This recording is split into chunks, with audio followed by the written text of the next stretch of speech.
time comes, don't postpone it. When others down and out, you don't condone. Hey guys, my name is Katie Edwards Campbell with the Katie Campbell Network, and welcome back to my channel. I have been off for a while, just doing stuff in the vault, y'all.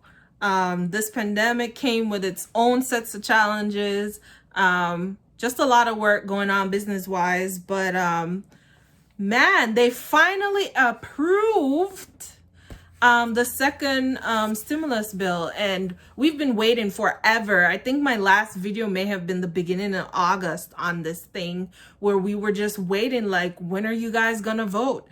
And man, they voted, and what they came out with, I'm so disappointed.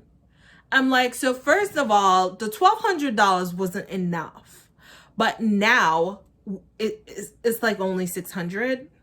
I mean, give and take, some people may get a little bit more depending on what side of the fence they're on. But the official stimulus number is $600. Now, if there are other sections off the bill that impact you, you may pick up additional dollars there. And I'll go into that. So yeah, it's passed. I guess all that's left is for the president to sign. But it's $600 for each adult. If you are single, the income limit is $75,000 before it starts phasing out. And then it is $150,000 if you are married filing jointly. So it's gonna be $600 for each adult. So if it's two people on the return, like a joint return, it's $1,200 because it's $600 each.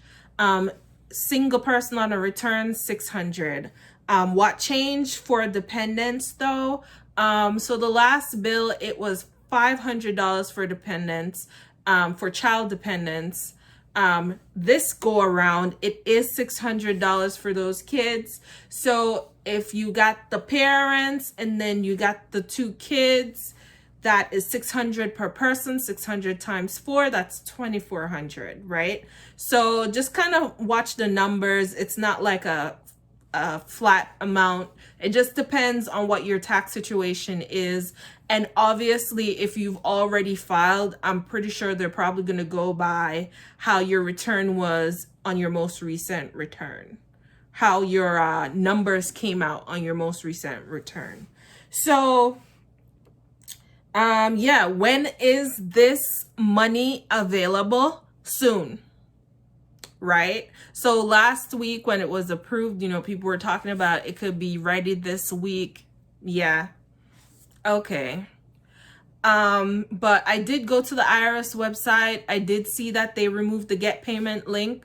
So keep your fingers crossed, guys. I feel like they're redoing that database right now because they're gearing up to get that money together. But yeah, I mean, you know, if you've been laid off or unemployed, or you've just been waiting for a miracle, $600 will not help. So yeah, so we were held hostage for months for $600. Yeah, not great. Anyway, if you are on unemployment, right, and you're getting unemployment aid from the state, on top of your unemployment, you will now get an additional $300 a week. And that's going to last until March 14th, 2021. Once again, nothing to write home about. You know, if you were at death's door and you were just waiting for these checks to be a whole lot higher, you probably owe everyone on God right now, and you're probably looking to file bankruptcy, and this $600 plus this $300 a week is just like ping, like nothing happened. Like it probably will not adjust your status or in any way.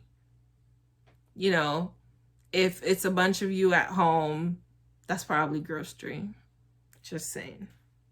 So yeah, that's what they had in there. Student loans. Crickets. Nothing in there for student loans, guys.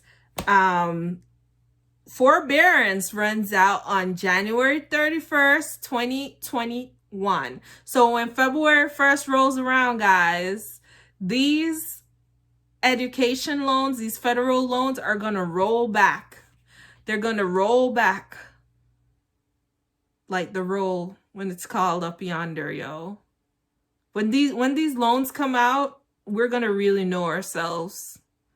They really got to do something about this. I'm just kind of hoping that President-elect Biden kind of comes out with a plan for the student loan debt crisis, because it impacts consumer spending.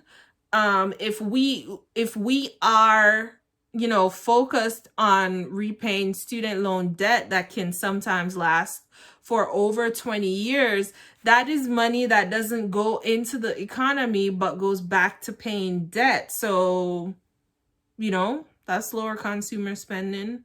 But anyway, if you've been unemployed and all that stuff, I don't see where you're going to get money from to pay student loans. So I kind of feel like lots of folks are going to become delinquent, because either after the government forbearance runs out, you know, normally everyone gets like a 36-month forbearance on their federal loans. It naturally comes with the terms of the whole setup, and that should be separate and apart from the forbearance that the government applied for us throughout the pandemic. So maybe you could write out like some of the months of that, you know, until you get to a better space.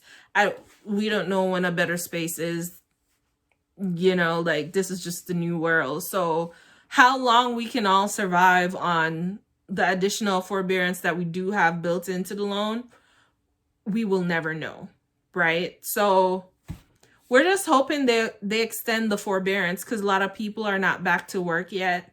I know for some of us, because we're working, it feels like we're in a bubble and nothing's happening. But there are people whose lives have been devastated. I mean, they've lost everything: houses, cars, jobs. I mean, like their life has come to a complete standstill. So, you know, like all these things are not helping that this is supposed to be some kind of aid package, and it's just not the best. But hey, we just kind of have to try to make lemonade with the lemons we're given. So yeah, that's where it's at. It's $600 each for each adult, $600 for each child, dependent child. And you know, income phases out: $75,000 for single, $150,000 for married filing jointly.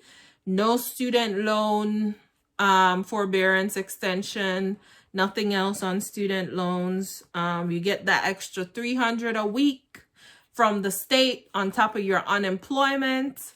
And that's about it. You know, I really hope you and your families are doing well during this time. And don't forget to like, comment, and subscribe. Talk to you later.